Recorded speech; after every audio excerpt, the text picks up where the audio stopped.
Gold trusted gold buyers తాకట్టులో ఉన్న బంగారాన్ని విడిపించి ఈ రోజు ఉన్న మార్కెట్ ధరకే కొనబడును. మరిన్ని వివరాలకు సంప్రదించండి 7771077720.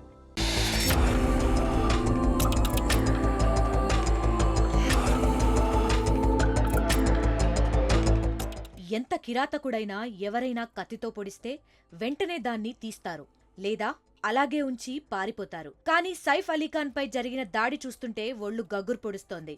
నిందితుడు సైఫ్ వెన్నుముక్కలో కత్తిని దింపడంతో కత్తి విరిగిపోయింది. దాదాపు 3 అంగుళాల కత్తి ముక్క శరీరంలోనే ఉండిపోయింది. సైఫ్ను బెదిరించాలని చూస్తే ఇలా జరిగేది కాదేమో.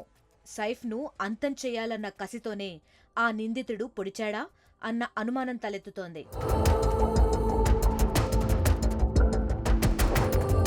చిత్ర పరిశ్రమను ఒక్కసారిగా ఉలిక్కిపడేలా చేసింది సైఫ్ అలీఖాన్ కేసు.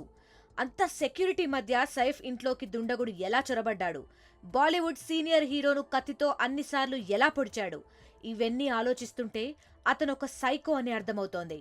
సైఫ్ వెన్నుముక్క నుంచి కత్తి ముక్కను వైద్యులు ఎట్టకేలకు బయటకు తీశారు. ఎడమ చేతికి, మెడ కుడి భాగానికి అయిన గాయాలకు ప్లాస్టిక్ సర్జరీ చేశారు. సైఫ్కు ప్రాణాపాయం లేదని, ఆరోగ్యం మెరుగుపడుతోందని వైద్యులు తెలిపారు. గురువారం తెల్లవారుజామున 2:30 గంటలకు దాడి ఘటన చోటు చేసుకుంది. సైఫ్, అతడి కుటుంబ సభ్యులు నిద్రలో ఉండగా ఇంట్లోకి చొరపడిన దుండగుడు చోరీకి యత్నించాడు. సైఫ్ చిన్న కుమారుడు జహ్ గదిలోకి ప్రవేశించి కేర్ టేకర్ను కత్తితో బెదిరించి ఆమెను బంధించాడు. ₹1 కోటి ఇస్తేనే వదిలేస్తానంటూ బేరం పెట్టాడు. అప్పటికే అక్కడికి చేరుకున్న సైఫ్ అదేమీ పట్టించుకోకుండా దుండగుణ్ణి ధైర్యంగా ఎదిరించాడు. ఈ క్రమంలో దుండగుడు కత్తితో విచక్షణ రహితంగా 6 సార్లు సైఫ్ను పొడిచి మెట్లు దిగి పారిపోయాడు. సైఫ్పై దాడి ఘటనను సీరియస్గా తీసుకున్న బాంద్రా పోలీసులు ప్రత్యేక బృందాలతో గాలించి ఓ వ్యక్తిని అదుపులోకి తీసుకున్నారు.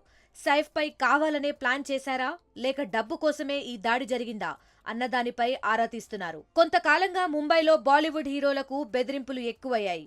ఇప్పటికే సల్మాన్ ఖాన్ ను చంపేస్తామంటూ ఓ గ్యాంగ్ ఇంటి చుట్టూ చక్కర్లు కొట్టింది. ఆ తరువాత షారుఖ్ ఖాన్ ఇంటి వద్ద రెక్కీ నిర్వహించారు. ఇప్పుడేమో ఏకంగా సైఫ్ ఇంట్లోకి చొరబడి చంపేందుకు ప్రయత్నించారు. ఈ పరిణామాలన్నీ చూస్తుంటే దుండగులు కావాలనే బాలీవుడ్ హీరోలను టార్గెట్ చేశారా అన్న అనుమానాలు మొదలయ్యాయి.